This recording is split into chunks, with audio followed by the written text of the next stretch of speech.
again. Where does she go every night? I woke to the sound of our bedroom door clicking shut.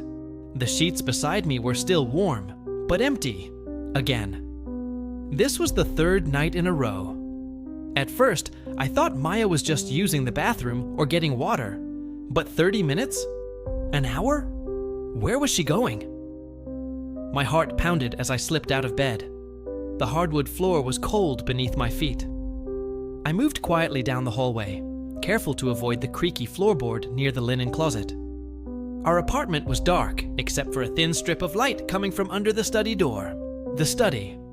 We barely use that room anymore since I converted the second bedroom into my home office. Maya sometimes said she missed having a quiet space to think. I approached the door and pressed my ear against it. Silence. Then, a soft rustling sound. Papers? Was she reading something? My hand reached for the doorknob, but something stopped me. A voice in my head whispered, "What if you don't want to know?" Through the gap, I could see Maya's silhouette hunched over the old desk we'd bought at a yard sale. Her back was to me, her long dark hair falling loose around her shoulders. She was writing something, furiously. Her hand moved across paper with urgent speed. Maya and I had been married for 5 years. We told each other everything, didn't we? But lately, she'd been distant, distracted. She'd stare out the window during dinner, her fork hovering halfway to her mouth, lost in thoughts she wouldn't share. I stood frozen in the darkness, listening to my own breathing. The light under the door flickered slightly, casting dancing shadows on my bare feet. When I asked if everything was okay, she'd smile that tight smile and say, "Just tired from work." The rustling stopped. I held my breath. Then I heard it, a sound I couldn't quite place, like whispered words, but not conversation. That night, for the first time, I wondered, who was the woman sleeping beside me? The next day, the tension was a thick, unspoken thing between us. Over breakfast, her coffee cup rattled in its saucer. "Did you sleep well?" I asked, trying to sound casual. "Like a rock," she replied, her eyes not quite meeting mine. I knew she was lying, and she knew I knew. We were playing a game, and I didn't know the rules. After she left for work, I went straight to the study. My hands were shaking as I opened the door. The room smelled of old paper and something else, a faint floral perfume I didn't recognize. The desk was clear, spotless, not a single piece of paper in sight. It was as if last night had never happened. I opened the desk drawers, one by one. Old bills, dried up pens, a stapler without staples. Nothing. I ran my hand along the underside of the desk, my fingers searching for a hidden compartment, anything. My pulse throbbed in my ears. Was I going crazy? Did I dream it all? Then, my fingers brushed against something taped to the back of the bottom drawer. It was a small, ornate key, a skeleton key. It didn't belong to any lock in our apartment. Holding the key felt like holding a secret. It was cold and heavy in my palm. Where did it come from? What did it open? I spent the rest of the day in a haze, the key burning a hole in my pocket. I looked through her closet, her jewelry box, her laptop bag. Nothing. The woman I had built my life with had become a stranger, a puzzle with a missing piece. And I was holding a key that might unlock everything or shatter it completely. That evening, I couldn't bring myself to confront her. The distance between us had grown into a chasm. We ate dinner in silence, the clinking of our silverware the only sound. "I'm heading out for a bit," she said suddenly, pushing her chair back. "Book club!" She'd never been in a book club before. "Oh? What are you reading?" I asked, my voice tight. She hesitated for just a second. "Just some new mystery novel," she said, grabbing her coat. "Don't wait up." She kissed my cheek, a fleeting cold touch, and was gone. I waited 10 minutes, my mind racing. Then I grabbed my keys and went to the garage. Her car was still there. She hadn't taken it. On a hunch, I checked the GPS history. I'd installed it months ago after her car was stolen and recovered. My finger trembled as I scrolled through the recent destinations. Most were familiar: her office, the grocery store, her sister's house. But there was one new address, logged just last night around 1 a.m. It was a place I'd never heard of. An old, forgotten part of town. The address was for a place called the Nightingale Repository. I had no idea what it was, but I knew I had to go there. With the strange key in my pocket and a growing dread in my heart, I started the car and drove into the night, chasing after my wife's secrets. The Nightingale Repository was not what I expected. It wasn't a library or an archive. It was a dimly lit, unmarked building tucked away on a cobblestone alley. It looked more like a private club from a bygone era. A single gas lamp flickered above a heavy oak door. There was a small brass keyhole right below the handle. My heart hammered against my ribs. This was it. I took a deep breath, slid the skeleton key from my pocket, and inserted it into the lock. It turned with a satisfying click. The door swung inward into a room that felt like stepping into another time. The air was thick with the scent of leather, old books, and beeswax. Bookshelves lined the walls from floor to ceiling, but instead of spines with titles, they held thousands of identical, leather-bound journals. In the center of the room, several people sat at antique writing desks, just like the one in our study. They were all writing, their heads bowed in concentration, the scratching of their pens the only sound. And then I saw her, Maya. She was sitting at a desk in the far corner, a small lamp illuminating her face. She wasn't writing. She was reading aloud from a journal, her voice soft but clear, filled with an emotion I hadn't heard in years. It was a story. A beautiful, heartbreaking story. I hid in the shadows, listening. She was reading a tale of love and loss, of dreams deferred and second chances. The other people in the room listened, captivated. It wasn't a book club. It was something else entirely. A haven, a sanctuary for stories. I realized the papers I saw her writing on weren't letters to a secret lover. They were pages of a novel. The whispers I heard weren't secrets. They were characters coming to life. Maya, my quiet, distant Maya, was a writer. And she had a voice, a powerful, beautiful voice that she had kept hidden from me, from the world. As her story reached its climax, tears streamed down her face, but she didn't stop. She read with a passion that took my breath away. And in that moment, I didn't feel betrayal. I felt awe and shame. Shame that I hadn't seen the person right in front of me, that I hadn't created a space safe enough for her to share this incredible part of herself. When she finished, the room was silent for a moment, and then it erupted in soft, respectful applause. She looked up, her eyes shining, and she saw me. Fear flashed across her face, then uncertainty. I stepped out of the shadows. I didn't say a word. I just walked over to her, knelt down beside her chair, and took her hand. "That was beautiful," I whispered, my own voice thick with emotion. "Why didn't you tell me?" Tears welled up in her eyes again. "I was afraid," she whispered back. "Afraid you'd think it was silly, a waste of time. I started coming here, just to have a place to let it out." I looked around at the room full of writers, all lost in their own worlds. I finally understood. This wasn't a secret she was keeping from me. It was a dream she was protecting for herself. "I'm so sorry," I said, "for not seeing you." She squeezed my hand. "I'm sorry for not letting you."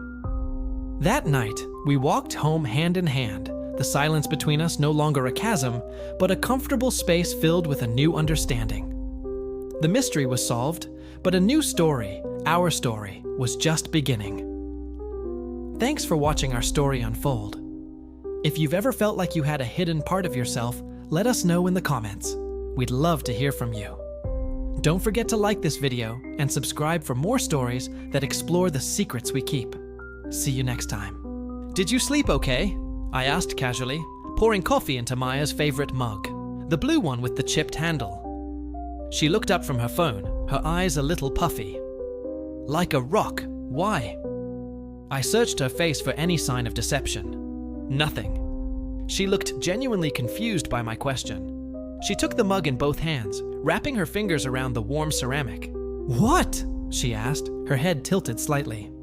"No reason," I lied. "You just seemed restless." She shrugged and took a sip of her coffee. "Must have been you. I didn't wake up once." Liar, I thought, but said nothing. At work, I couldn't concentrate. My colleague Derek must have noticed me staring at the same unopened email for 20 minutes. He leaned over the cubicle wall. "Everything okay at home, man?" I almost told him. "But how do you explain that your wife is sneaking around your own apartment at midnight and lying about it?" It sounded paranoid, controlling even. "Yeah, fine. Just tired," I forced a smile. He didn't look convinced, but he let it go. On my computer, I typed "wife sneaking around at night" into the search bar, then deleted it. Then "sleep disorders paranoia," and deleted that too. Finally, I typed "am I going crazy?" and just stared at it before slamming the browser shut. That night, I pretended to sleep. I lay perfectly still, breathing deeply and evenly, while every nerve in my body was on high alert. Waiting. The clock on Maya's nightstand glowed. 11:47 p.m. Beside me, her breathing was steady, normal. But I could sense a tension in her body, like a runner waiting for the starting gun. Then, at 11:58, her breathing changed. It became deliberately deep. She's faking sleep too, I realized, waiting for me to be unconscious. Midnight. As the clock ticked over, Maya sat up slowly, like someone emerging from water. She paused, listening. I kept my eyes closed to tiny slits, watching through my lashes as she slid out of bed with practiced silence. She glanced back at me one last time. In the moonlight, her face looked different, focused, almost trance-like. She wasn't my playful wife anymore. This was someone else. She'd done this many times before. How long had this been going on? She padded towards the door in her bare feet, wearing the old NYU t-shirt she always slept in. The door opened and closed with the softest click. Her footsteps faded down the hallway. I counted to 30, then followed. This time, I was prepared. I moved like a shadow, keeping to the walls. The study door was closed, but again, that thin strip of light shone from beneath it. I crouched down low and positioned my eye at the old brass keyhole. What I saw made my blood run cold. Maya sat at the desk, surrounded by papers. Not just a few, hundreds. They were spread across the surface, taped to the walls, scattered on the floor like dead leaves. And every single paper was covered in drawings. Intricate, detailed drawings of faces. Hundreds of faces, all different. All staring out from the pages with haunting expressions. And she was drawing more. Her hand moved with a chilling mechanical precision, creating face after face after face, never pausing, never hesitating. Her eyes stared straight ahead, unfocused and glazed over. It was like she was possessed. I couldn't take it anymore. I jerked back from the keyhole as if I'd been shocked. Stumbling backward, I slid down the wall to the floor, my hand clamped over my mouth to stifle a cry. I just sat there in the dark hallway staring at the study door, as if it were a portal to another world, my mind reeling from the impossible, terrifying truth of what my wife becomes when she thinks I'm asleep. For what felt like an eternity, I sat there on the floor, the muffled scratching from inside the study, a constant, unnerving rhythm. But the fear that had kept me frozen was gone, replaced by a cold, hard determination. I planted my palms on the floor and pushed myself up, my joints cracking in the quiet hallway. I rolled my shoulders, set my jaw, and gripped the doorknob. This time, there was no hesitation. I pushed the door open. "Maya, what the hell is going on?" The door banged against the wall as I rushed in, and the sudden flood of light from the single desk lamp was blinding. The room was chaos. Papers were everywhere, pinned to the walls, scattered across the floor, covering every inch of her desk like a frantic, obsessive collage. And on every single one, a face. A different person, drawn in charcoal and pencil. Maya spun around in her chair, her face pale in the lamplight. For a moment, she looked terrified, like I'd caught her committing a crime. Then her expression hardened into anger. "You followed me?" She instinctively tried to cover the papers on her desk with her arms, a futile gesture given there were hundreds of them. Spying. Maya, you disappear every night at midnight. You lie about it. What am I supposed to think? I gestured wildly at the room, at the gallery of silent faces watching us. She stood up fully, blocking my view of the desk. In the harsh light, I could see the deep, purple circles under her eyes, the charcoal smudges on her fingers, her forearm, even her cheek. She looked exhausted, cornered. "It's none of your business. None of my... We're married. We live together. You're sneaking around our own home in the middle of the night, and you say it's none of my business?" Her jaw clenched. "I need space. Privacy. Is that so wrong?" "Not wrong, but secret. That's different." I moved towards the desk, my eyes drawn to the drawings. "What are you drawing? Who are all these people?" "Don't." Her voice was sharp. She stepped directly into my path, planting herself between me and the desk, her arms spread slightly, a protective stance.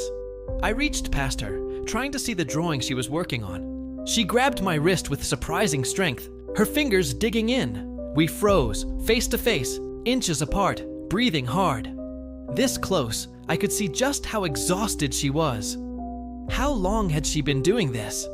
How much sleep was she losing? My anger evaporated, replaced by a wave of concern. "Talk to me," I said softly. "Please, you're scaring me." Something in her face crumbled. The fight went out of her. Her shoulders sagged, and she released my wrist, looking away. A single tear escaped and traced a path down her cheek. "You wouldn't understand." "Try me," I pleaded. She was silent for a long moment. Then, she turned and walked slowly to the window, pushing the curtain aside with one finger to stare out at the empty, orange-lit street below. She hugged herself, a small, vulnerable figure against the dark glass. Then, her voice was quiet, almost a whisper. "Do you believe in past lives?" I blinked, completely thrown. "What? Past lives? Reincarnation? Do you believe in it?" I don't know. I've never really thought about it." She stayed with her back to me, her silhouette dark against the window. 3 months ago, I started having dreams. Vivid dreams where I was other people. Different times, different places. She turned back to face me, and in the lamplight, I could see the tears streaming down her face, glistening on her charcoal-smudged cheeks. At first, I thought they were just dreams, but they felt so real, so specific. I started writing them down, trying to remember the details. And then I started seeing the faces. She touched her temples as if her head was aching. When I close my eyes, when I'm trying to sleep, all these faces staring at me like they want me to remember them. She gestured around the room at the tornado of paper faces surrounding us. I think they're all me, all the people I used to be, and they won't leave me alone until I acknowledge them.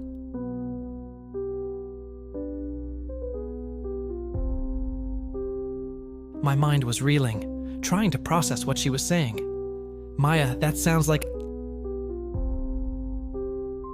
She let out a bitter, hollow laugh and wiped roughly at her tears with the back of her hand, smearing the charcoal across her face. "That's why I didn't tell you. That's why I've been doing this at night when you're asleep. I didn't want you to think I'd lost my mind." She sank down to the floor, the fight completely gone, landing in a sea of crinkling paper and staring faces. Slowly, I moved toward her and carefully sat on the floor across from her, surrounded by the ghosts of her past. I reached across the drawings and took her stained hand in mine. "That's why I didn't tell you." I stared at the drawings spread across the desk. There must have been hundreds of them. Each face was so unique, so detailed, somehow alive. I saw a young woman in what looked like Victorian clothing, an old man with tribal markings etched into his skin, A child with sad, ancient eyes that seemed to hold 1,000 secrets. "When did this start exactly?" I asked, my voice barely a whisper. Maya sank heavily into the old oak chair. "Remember when we went to that estate sale? The one in Brooklyn?" I nodded. Of course I remembered. That's where we'd bought this very desk. It was a beautiful antique and ridiculously cheap because the family just wanted the house cleared out. It was a bright, sunny Saturday. We were so happy, so relaxed, browsing through a lifetime of someone else's belongings scattered across a brownstone lawn. Maya ran her hand over the desk's surface, admiring the craftsmanship. I saw the $50 price tag, and we both grinned. It was a steal. As we were admiring our find, a neighbor, an older woman with worried eyes, came over. "The woman who owned it died," Maya recounted, her voice distant. "She had no family. The neighbor told us she was some kind of spiritual medium or something. I just thought it was local gossip." I remembered the woman leaning in to whisper something to Maya. Maya had just smiled politely, dismissing her as an eccentric. But the neighbor kept looking back at us, at the desk, with this troubled expression on her face as we wrestled it into our car. Maya's hands trembled as she touched the desk's polished surface, now looking less like a treasure and more like an omen. "That night," she said, and a chill snaked its way down my spine, "I had the first dream." "You think the desk is, what? Haunted?" She shook her head, a tear escaping and tracing a path down her cheek. "Not haunted. More like, it activated something in me. The woman who owned it, she left a journal. I found it stuck in the back of the bottom drawer." With a scrape of wood against wood, she pulled the drawer open and reached deep into the back. She pulled out a small, leather-bound book, its cover worn and stained with age, embossed with strange symbols I didn't recognize. She held it like it was both sacred and dangerous. "She wrote about souls and memory," Maya explained, her voice trembling. "How some people are conduits, people who can access the cosmic record of lives lived." I wanted to tell her she was being irrational, that she was exhausted and needed to see a doctor. But the raw conviction in her eyes stopped me. She believed every single word. "Show me," I said instead. She opened the journal to a random page. The handwriting was spidery and old-fashioned. The ink faded to brown. My finger traced a passage as I read it aloud. "Each soul carries the weight of its history. Most people are blind to it, mercifully. But those of us who see, we become witnesses to eternity. It is both gift and curse." We leaned over the book together, our heads close, the lamplight pooling on the fragile, yellowed page. "There's more," Maya said, flipping towards the end. The pages flew by, a blur of text and strange diagrams. She stopped at a page where the writing looked messier, more desperate. She writes about a ritual, a way to close the door once it's opened. A ritual? I couldn't believe we were having this conversation. "Maya, listen to yourself. This sounds—" "But she died before she could complete it," Maya whispered, her finger tracing the edge of a page that had been violently torn out. The section was titled, "The Closing Ritual," but it ended abruptly. The next several pages were just gone. That's when she finally broke. The sobs she'd been holding back for months came flooding out. "I know how it sounds! Don't you think I know?" she cried, the words tumbling out in a rush. "I'm a software engineer, for God's sake! I deal in logic and code, but logic can't explain what's happening to me." She gestured wildly at the drawing surrounding us. "Every night, there are more faces, more memories that aren't mine. I dream I'm drowning on the Titanic. I dream I'm a soldier in some war I don't recognize. I dream I'm giving birth in a cave." As she spoke, flashes of these horrors, of rushing water, of muddy boots and explosions, of primal screams in the dark, flickered through my own mind.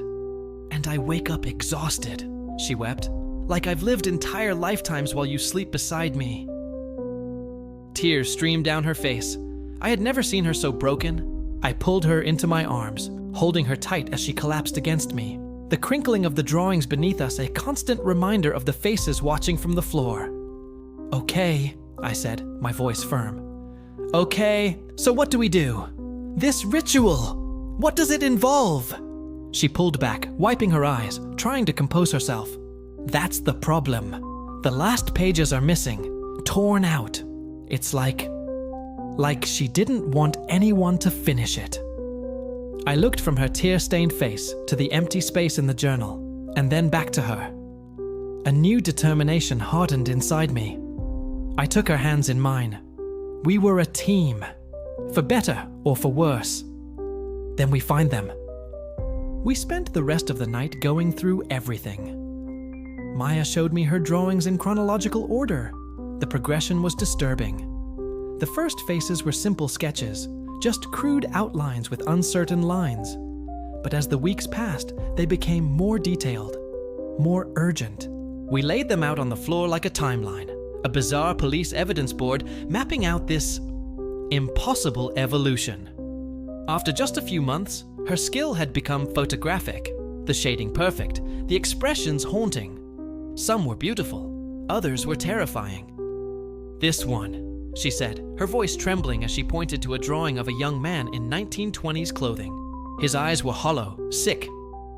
"I was him during the Spanish flu. I died alone in a hospital ward." As she spoke, I could almost see it, the rows of metal beds, the white sheets, the desperate struggle for breath. She picked up another drawing, this one of a woman with kind eyes, dressed in ancient Greek robes. "This one was a teacher in ancient Greece," Maya explained, her voice filled with a distant sadness. "She was murdered for teaching girls to read." It was becoming clear that each face came with a fragment of a memory, a piece of someone else's life, and almost always their death. I stood up, my back cracking from sitting on the floor all night. I paced the room, running my hands through my hair, trying to find a rational explanation where there was none. "But why you?" I asked, gesturing helplessly at the room, at her, at the desk sitting there so innocently in the lamplight. "Why now?" Maya just shook her head, pulling her knees to her chest. She looked so small, so scared. "The journal suggests some people are just open," she whispered, "like a radio that can pick up more frequencies than others. The desk's previous owner was one, and now, somehow, I am too." I stared at the antique oak desk. It was beautiful, but a sinister feeling radiated from it. "We should get rid of it," I said, my voice firm. "Throw it out, burn it." Maya wouldn't look at me. "I tried," she confessed, her voice barely a whisper. 2 weeks ago, I dragged it to the curb." She looked up, her eyes pleading for me to understand. "But that night, the dreams were so intense I couldn't breathe. I woke up gasping, feeling like I was suffocating under the weight of 1,000 deaths.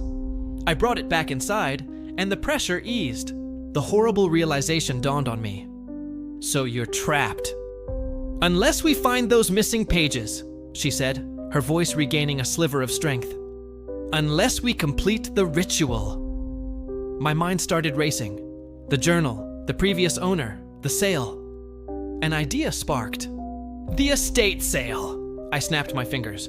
"The neighbor who told us about the previous owner. Maybe she knows more." For the first time all night, a flicker of hope lit up Maya's face. "It's worth a try," she said, getting to her feet. We waited until a reasonable hour, then drove back to Brooklyn.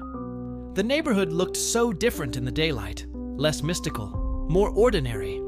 We found the house where the sale had been held. The sold sign was still planted in the front yard.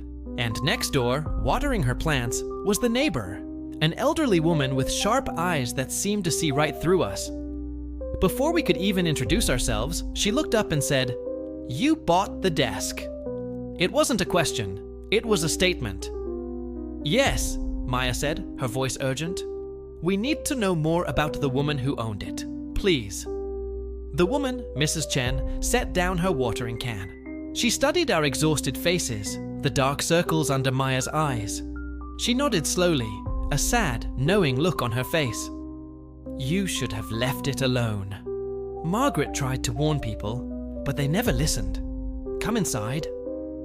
Her living room smelled like jasmine tea and old books. She went into a back room and returned with a dusty old shoebox tied with string. "Margaret and I were friends for 40 years, she said, placing the box on the coffee table. "When she died, I found these hidden in her bedroom." She untied the string and opened the lid. "I didn't include them in the sale because..." She paused, looking at Maya with a strange intensity. "Because I hoped the desk would find someone who needed to understand." Maya reached in with a trembling hand. Inside the box were the missing journal pages, and on top of them, a photograph of a woman sitting at the very same desk, her face etched with the same haunted, exhausted look that I now saw on my wife's. The ritual was surprisingly detailed, but the goal was clear. Margaret hadn't just opened a door, she had found a way to close it. The missing pages laid it all out. Mrs. Chen watched us, her expression a mix of sadness and hope. "The door opened for Margaret when she was grieving," she explained, her voice quiet. "Her daughter died young, and she became desperate to believe death wasn't the end. She sought out spiritual experiences, opened herself to other realms." Mrs. Chen glanced at a framed photograph on her side table. It was of her and Margaret, two best friends smiling. But once opened, the door wouldn't close. She spent the last 20 years of her life trapped by visions of lives that weren't hers. Looking at the photo, I felt a shiver. It showed Margaret at a desk, looking exactly like Maya did now, exhausted, haunted, surrounded by papers. The same trapped expression. It was a warning from the past. That night, at midnight, Maya and I prepared. The ritual required 3 things: acknowledgement of the visions, release of attachment, and a symbolic closing. Sunset streamed through the window, casting a warm, golden glow that felt so different from the harsh lamplight we'd grown used to. Maya arranged all her drawings in a perfect circle on the floor, hundreds of faces staring up at us, forming a strange, mesmerizing mandala. We lit candles at the 4 cardinal points, and the room transformed from a study into something sacred. Maya stepped into the center of the circle. Her voice was steady, surprisingly strong. "I see you," she said, looking down at the faces. "I acknowledge that you existed. You lived, you loved, you suffered, you died. Your stories matter." She knelt and picked up the first drawing, holding it to her heart. She spoke to each face, thanking them, and then releasing them by placing the drawing outside the circle.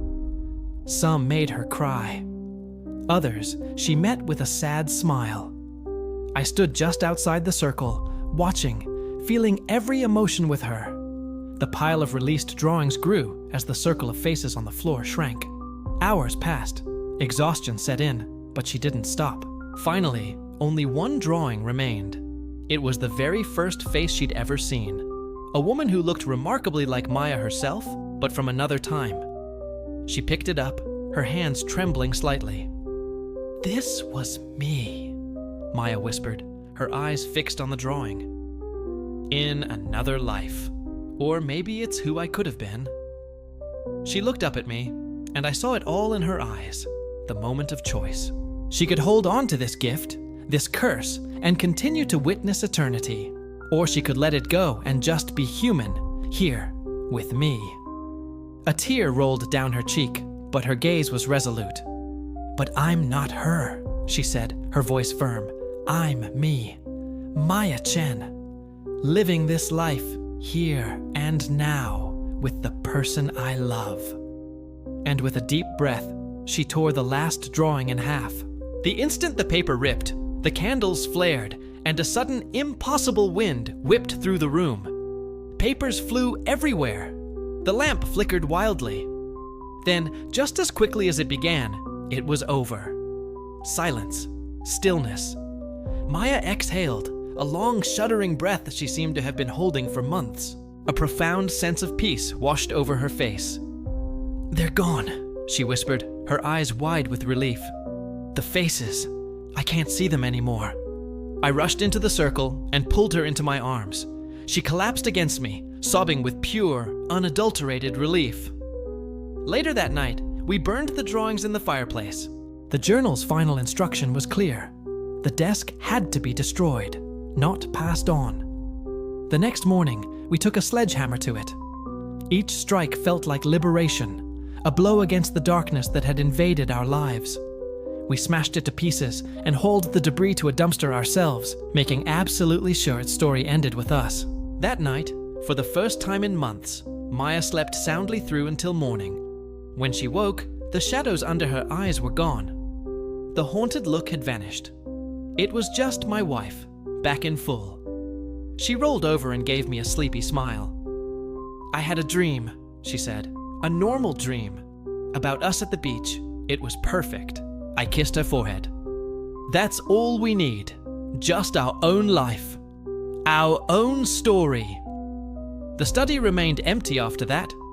Sometimes I wonder about those faces, those countless lives. Were they real? In the end, does it even matter? What matters is that Maya found her way back.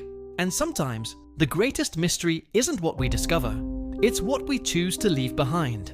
Thank you so much for joining us on this journey. If you were moved by this story, please hit that like button and subscribe for more content. We'll see you in the next one.